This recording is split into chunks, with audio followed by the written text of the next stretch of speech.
Hi friends, అందరికీ good morning. నేనైతే degree చదివి హౌస్ వైఫ్గా అయితే ఉండడం నాకైతే ఇష్టం లేదు. అందుకే మా ఆయననైతే అడిగాను, నాకు ఏదైనా ఒక చిన్న బిజినెస్ పెట్టించమని అయితే అడిగాను. సో ఆయన నాకైతే ఈ డైరీ పార్లర్ అయితే పెట్టించాడు.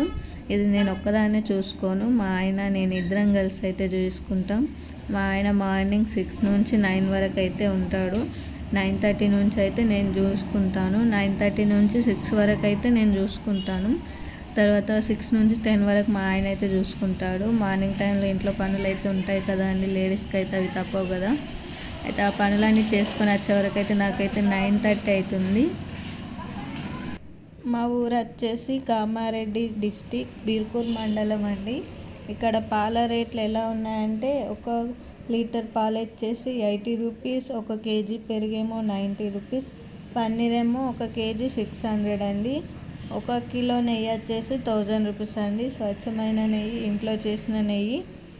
మరి మీ విలేజ్లో పాల రేట్లు ఎలా ఉన్నాయో కామెంట్ చేయండి. తప్పకుండా కామెంట్ అయితే చేయండి, కామెంట్ చేయడం మర్చిపోకండి. ఇంతకీ ప్రతి డైరీ పార్లర్లో అయితే ఇవైతే కంపల్సరీ ఉండాలి, bun packets and toast packets. పాలకు వచ్చిన వాళ్ళు తప్పకుండా ఇవైతే తీసుకెళ్తారు కాబట్టి ఇవి మన దగ్గర అయితే తప్పకుండా ఉంచుకోవాలి.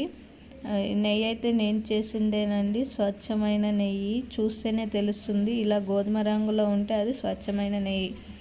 వాసన అయితే ఎంత బాగా వస్తుందంటే ఇక్కడ కస్టమర్స్ అయితే తప్పకుండా నెయ్యి అయితే తీసుకెళ్తారండి. నెక్స్ట్ వీడియోస్లలో అయితే నేను నెయ్యి ఏ విధంగా తయారు చేస్తా అనేది మీకైతే వీడియోలో తీసి పెడతాను. నా ఛానల్ని మొదటిసారి చూస్తున్నట్టయితే సబ్స్క్రైబ్ చేసుకోండి. నేను ఇది ఒకటే బిజినెస్ చేసుకుంటా అనుకుంటున్నారా? ఒకటే షాప్లో 2 పనులు అయితే చేస్తానండి. ఒక సైడ్ వచ్చేసి పాల కేంద్రం. ఈ కుండలను అయితే బాగా ఎండలో పెట్టడం వల్ల అందులో ఉన్న బ్యాడ్ స్మెల్ అయితే అంతా పోతుంది.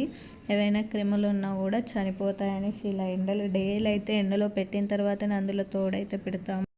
ఒకే దాంట్లో 2 పెట్టుకోవడం వల్ల ఏమవుతుందంటే షాప్ రెంట్ అనేది మనకు ఈజీగా అయితే వెళ్ళిపోతుంది. ఇది వచ్చేసి లామినేషన్ మిషన్ అన్నమాట. చేస్తారు కదా, ఆధార్ కార్డ్ చిన్న చేసి లామినేషన్ చేస్తారు చూడ, ఆ మిషన్ అన్నమాట. ఇదైతే జిరాక్స్ మిషన్ అన్నమాట. ఇక్కడ స్కూల్ అయితే ఉందన్నమాట, చాలా జిరాక్స్ అయితే వెళ్తాయి. ఇది వచ్చేసి ల్యాప్టాప్, ఇందులో ఏమైనా అప్లై చేసేటువంటి అప్లై చేస్తాం. ఇది వచ్చేసి మంత్ర డివైస్ అండి, క్యాష్ విత్డ్రా అవి చేయడానికి ఉపయోగిస్తాం. మంత్ర డివైస్ స్వైపింగ్ మిషన్ అండి, క్రెడిట్ కార్డ్ స్వైపింగ్ చేయడానికి ఉపయోగిస్తాము. ఇంతేనండి. ఇక్కడ పాల కేంద్రము, ఇక్కడ వచ్చేసి ఏపీఎస్ ట్రాన్సాక్షన్స్. ఇక్కడ పాల కోసం వచ్చిన వాళ్ళకి ఇక్కడ డబ్బులు ఇస్తారన్న విషయం తెలుస్తుంది. ఇక్కడ డబ్బులు